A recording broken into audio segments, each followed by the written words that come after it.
La lutte se poursuit entre deux royaumes. Il se livre premièrement dans le royaume où se trouve ce qui est de Dieu et ce qui est de Satan. Nous connaissons tout cela. C'est le royaume le plus simple et le plus évident de l'opération de cet antagonisme. Je veux dire, c'est le royaume où tout enfant de Dieu, né de nouveau, se trouve dès qu'il a reçu cette vie nouvelle.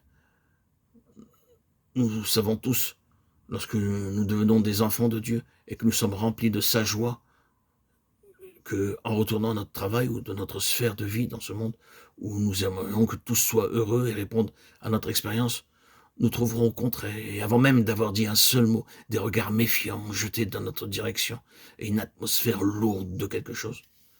Nous n'avons pas besoin de dire un seul mot, c'est là. Le plus souvent, la présence d'un enfant de Dieu dans le monde provoque dans son atmosphère même un antagonisme, un conflit, et cela sans qu'un seul mot soit prononcé. Ce n'est pas de l'imagination, c'est réel.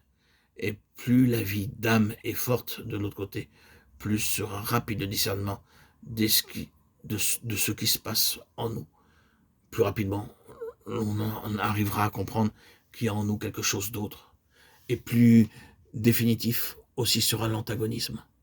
Je veux dire que ceux qui sont simples et sans ruse, tandis qu'ils ne peuvent pas nous comprendre et ne peuvent s'entendre avec nous, n'éprouveront cependant pas ces sentiments d'antagonisme qui paraîtront dans ceux qui ont une forte vie d'âme, charnelle, animale.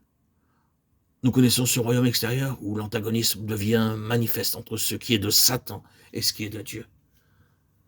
Nous n'avons pas besoin d'en parler davantage, nous le connaissons si bien.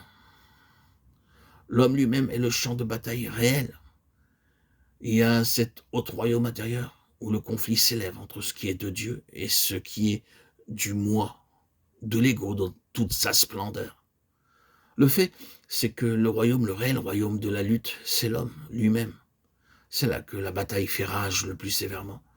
La plupart d'entre nous, nous en arrivons assez rapidement à reconnaître la différence dans le domaine extérieur où le conflit s'élève entre nous et ceux qui ne sont pas à Dieu. Et nous l'acceptons.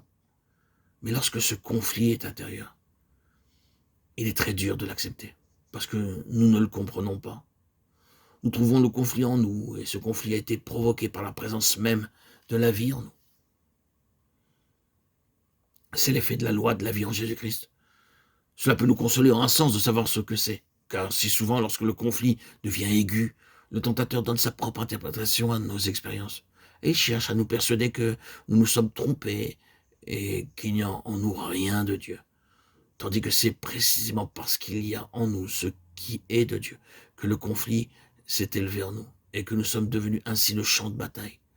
La chair a des désirs contraires à ceux de l'esprit et l'esprit en a de contraires à ceux de la chair. Il y a entre eux une telle opposition. Galates 5, 17.